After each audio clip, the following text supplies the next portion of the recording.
پاک صلی اللہ علیہ وآلہ وسلم نے ارشاد فرمایا شہر المواسات، یہ غمخواری کا مہینہ ہے۔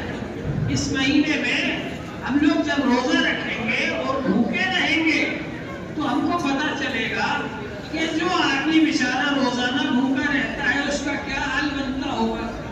ہم لوگ کھانا کھا کر سو جاتے ہیں پیٹ بھر کر، ڈکار لے کر، اور پڑوس میں بھوکا پڑا ہوا ہے، پڑوسی اس کا ہم کو خیال بھی نہیں آتا، کبھی پوچھتے بھی نہیں کہ بھائی تمہارا کیا حال ہے۔ تو جب ہم روزہ رکھیں گے، ہم خود بھوکے رہیں گے، تو اس وقت ہم کو سمجھ میں آئے گا کہ پڑوس میں جو بھوکا رہتا ہے اس کا روزانہ کیا حال بنتا ہوگا۔ تو یہ احساس دلانے کے لیے، یہ غم پیدا کرنے کے لیے اللہ تعالیٰ نے ہم سے روزہ رکھوایا۔ یہ ماہ رمضان کے اندر یہ شہر المواسات ہے، غمخواری کا مہینہ ہے کہ ہم دوسروں کا بھی غم کھائیں، دوسروں کا بھی خیال رکھیں کہ ہمارے جو قریب بھائی ہیں ان کا کیا حال بنتا ہوگا۔ تو اللہ جل شانہ نے یہ ماہ مبارک ہم کو عطا فرمایا، اس کا ہمیں شکریہ ادا کرنا چاہیے۔ اور اس کا شکریہ کیا ہے؟ اس کا شکریہ یہ ہے کہ اس میں جو عبادتیں اللہ تعالیٰ نے ہمارے لیے مقرر فرمائی ہے ان کو ہم خاص طور پر اہتمام کے ساتھ میں ادا کریں۔ حضور پاک صلی اللہ علیہ وآلہ وسلم نے ارشاد فرمایا من صام رمضان ایمانا و احتسابا غفر له ما تقدم من ذنبه، جس نے رمضان شریف کا روزہ رکھا ایمان کے ساتھ، یقین کے ساتھ اور ثواب کی نیت سے، اخلاص کے ساتھ، اس کے پچھلے سارے گناہ معاف ہو جائیں۔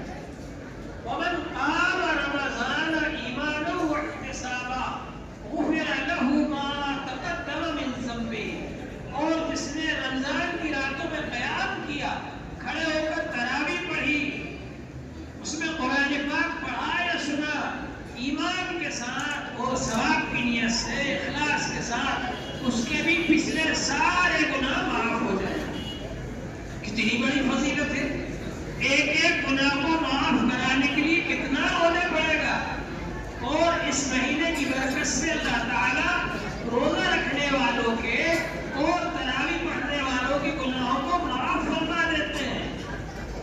اور فرمایا حضور پاک صلی اللہ علیہ وآلہ وسلم نے الصیام والقرآن یشفعان، روزہ اور قرآن یہ دونوں اللہ تعالیٰ کے دربار میں سفارش کریں گے۔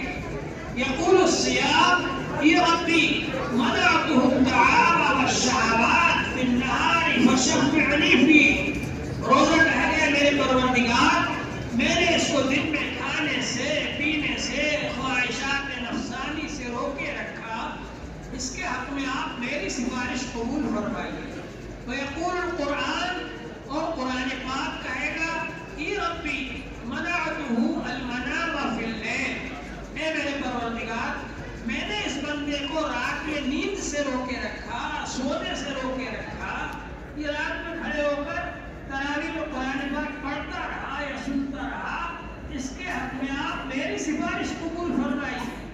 فَيُشَفَّعَانِ، دونوں کی سفارش کو اللہ تعالیٰ مان لیں گے اور اس بندے کی مغفرت فرما دیں گے، بخشش فرما دیں گے، اس بندے کو معاف فرما دیں گے جس نے دن میں روزہ رکھا اور رات میں قرآن پاک پڑھنے کے لیے یا سننے کے لیے رات کو کھڑا رہا۔ قیام کے معنی کھڑے ہونے کے، اور یہ تراویح کیا ہے؟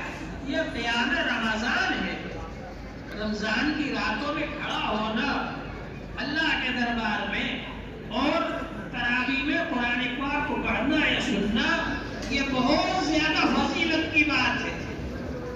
اگر آپ قرآن پاک کو پڑھ رہے ہیں، قرآن پاک کو